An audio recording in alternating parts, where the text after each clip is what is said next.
This lecture is about why I boycotted Valentine's Day and will continue to do so. And you might be wise to do the same thing. We'll take out some time to give you a number of logics. You hear me? Of course, you'll also learn about female nature. In fact, you'll learn a little bit about your nature in the context of this discussion as well. And remember, it's always better to avoid arguments, especially on things where words don't matter. If you're not going to celebrate Valentine's Day, you don't have to argue about it. Just don't celebrate it. See, the challenge is that we often get wrapped up into the wheelhouse of the female. We get wrapped into doing the things she's good at, arguing, going back and forth, being disagreeable, unpleasant, engaging in all of these emotional rises and falls, makeup to breakup. That's her thing. As a man, you should be peaceful, prone to establishing a way, not getting in the way. I do actually have quite extensive notes typed out. So, per usual, I always come in prepared to respect your time and make sure that we all get the most out of this fellowship. But here's the sad reality of human relations, and particularly those with women in relationships. It is that sometimes you will not reach an agreement. Sometimes you'll agree to disagree. Sometimes you'll have to let things go. Sometimes you'll have to acknowledge this is who she is and these are her limits. That's the sad reality of human relations. I've met many people, and I can tell in a certain situation, I'm aware that they've reached their limit of emotional maturity. They've reached the extent of their intelligence. And so there's some things that they can't understand or acknowledge. You'll often find this with very religious people who are blindly religious.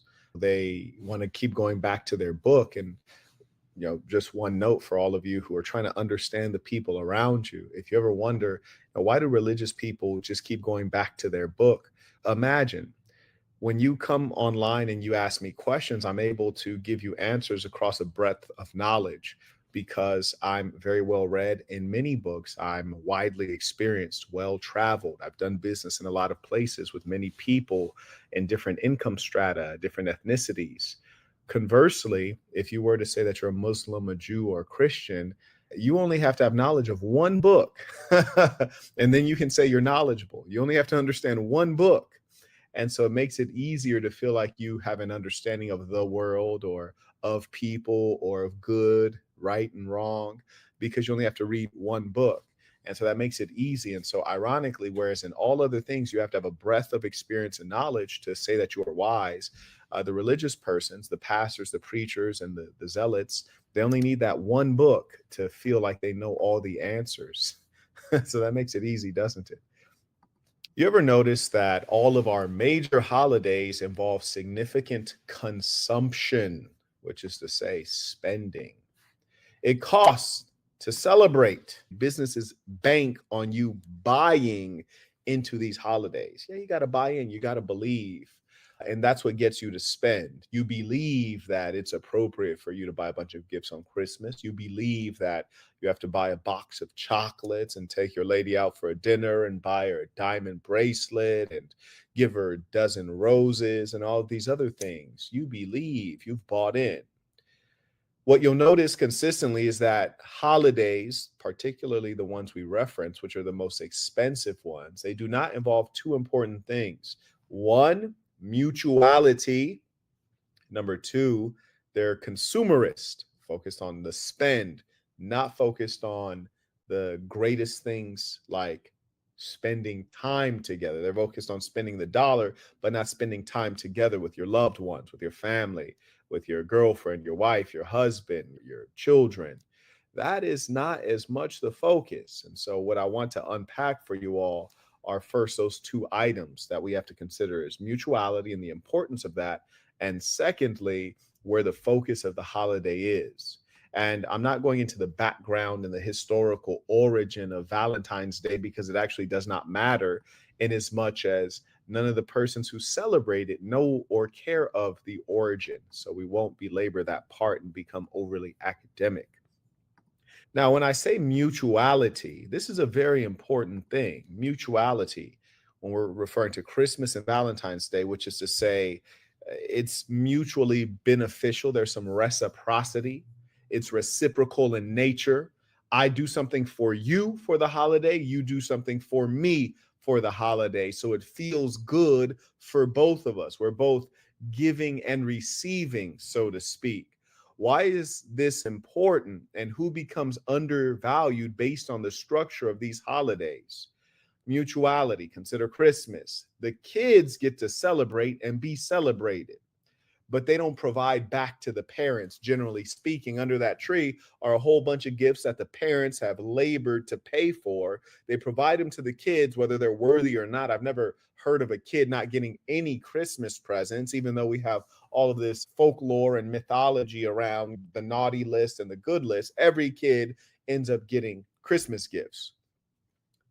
Now, who doesn't get the Christmas gifts? The kids generally don't go out of their way to get Christmas gifts for the parents who have taken care of them over the years. And it actually is probably very important to ensure the mutuality and teach the kids early in life about being thankful, showing gratitude to those who care for you and regard you and would risk their life for you. And so when we fail to do that, we make them think that they're special and important when in fact, that's not the case. Marquette, the kids aren't special and important. No, none of us really are. We're all just human beings on the planet Earth, and you may be well regarded based on your merits or based on what you can do for other people, based on the value you can deliver. So, in as much as that is the case, you have to teach mutuality during the Christmas holiday. And though you might receive gifts, you should also make sure that you give gifts as well, if it's about gift giving, right? Major lesson for the young people, so that they don't think that they're just in a position to be a receiver of good things, especially unearned good things. Then let's look at the female with regards to Valentine's Day. Females get celebrated, but they don't give anything back to the men. So if Valentine's Day is about love, is it about love, or is it about women getting gifts? Is it about men breaking the bank and going out of their way to display their affection or their love using dollars? Is that what it's really about? Because that's what it seems like to me. Because if it was about love, then there would be some level of the woman going out of her way to give something back. You might ask yourself, if you're in a marriage or a relationship, where did my wife take me out to for dinner? Oh, or did I take her out to dinner for the last 10 years running? What did she get me? Did she get me chocolates and diamonds and roses? Or is everything oriented on me being the spender? Why am I viewed as such a valueless being that I can only offer her something when it's coming through a monetary compensation? That's what you should be asking yourself as a man. And why am I not getting anything back? Now, always ask, what did my girl get me for Valentine's Day? Where did she take me out to? These are important questions to ask, and they give you an indication of, one, how she really feels. They give you an indication of what her inclination is. Is it one of viewing you guys as equally important, worthy of receiving good things? Or does she say, you know what? I'm the queen here, and he's a peasant. It's not I'm the queen, he's the king, because we all know that the king ranks higher than the queen. So if that was the case and she viewed you that way, she would always keep you esteemed in that level. Because the fact of the matter is, it would not make sense for the king to be the one offering gifts. When you come to the king's court, you offer the king gifts. So that lets you know where people are actually viewing you and how the society is oriented. And I've said before that we are, in fact, in a patriarchy. Does your girl celebrate Valentine's Day because she knows the origin of the holiday and it has significant meaning? No. She does it because it's an easy way to compel you to buy her things. Valentine's Day is a gold digger's paradise. And this might not necessarily, the word gold digger might not describe your wife or your girlfriend, but gold digger is certainly a reasonable way to look at this, in as much as they all use this as an opportunity to get stuff from you. Yeah, they use it as a come up because it makes it easier for the women who are not outright, they don't have a problem mentality. They feel a little bit of shame when they ask for something.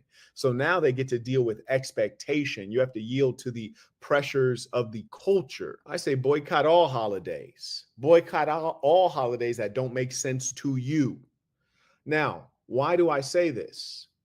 Valentine's Day. This is a Hallmark holiday. $180 million spent on roses. 30 million in boxes of candy. And don't forget the diamonds and other gifts that are purchased as well. $15 billion collectively spent on Valentine's Day. That's just in the United States of America. Your love is being measured in dollars. Let me alert you to the danger of your love being measured in dollars. If your love is measured in dollars, well, when you have financial difficulties, then you're going to have difficulties in your relationship because she estimates your love and affection through finances, through you providing things that cost money. So if you can't afford those things any longer, then where's the love? Oh, I think we fell out of love. Did you? Or did he lose his job? Or did he encounter financial struggle? These are all the things that you have to deal with when you're in a world that is materially focused. So many of us are lost and don't even know it. We think that money is everything. We wait for we can't even be happy without money. I encourage you to be a good capitalist, but I don't encourage you to be obsessive with money. So many of us are sick and don't know it. Know that a female can be a great burden to you. The male following the female follows her to destruction. Observe the nature of the gifts demanded on Valentine's Day. Flowers. This is conspicuous consumption.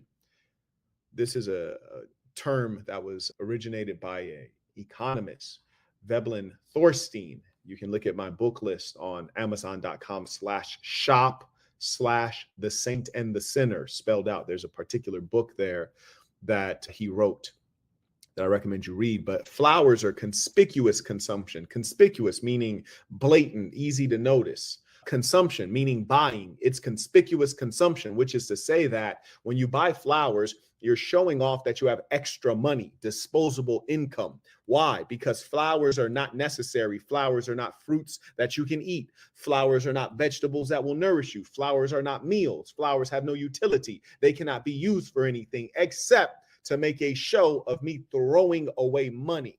Foolishness. This is something that the leisure class can do. Most of you are not in the leisure class, yet you behave like you're in the leisure class, which is why you will inevitably stay broke from foolish, broken thinking. And part of that is driven by the female psychology and the dominance of matriarchal, female-centered culture. You see, a gift that spoils, flowers and chocolates, spoils quickly, has no utility. It's something for her to show off. Yeah, to show off. She has compelled you to make a display of your love. Her knowing that you love her is not good enough. You having been there for the last 10 years is not good enough. You being father to her children is not good enough. You making a lifetime commitment is not good enough. You putting a ring on her finger is not good enough. You being her protector is not good enough. You have to make a display and keep reproving. A display, a show. Send flowers to my job. Why? So everyone else can see how much you love me or how much money you've sacrificed on me. Your money is the measure of love. So if your finances ever suffer, then your woman will not feel as loved because she correlates your love to spending on non-essentials. Jewelry, gifts, flowers. Yes, non-essentials. You paying to keep a roof over her head, meaningless. you paying to keep a car in the garage, meaningless. You paying for food to go into the refrigerator, meaningless. It's the money spent on the non-essentials that are so essential to the female mind because she is concerned with that which is irrelevant. Trinkets, shiny things.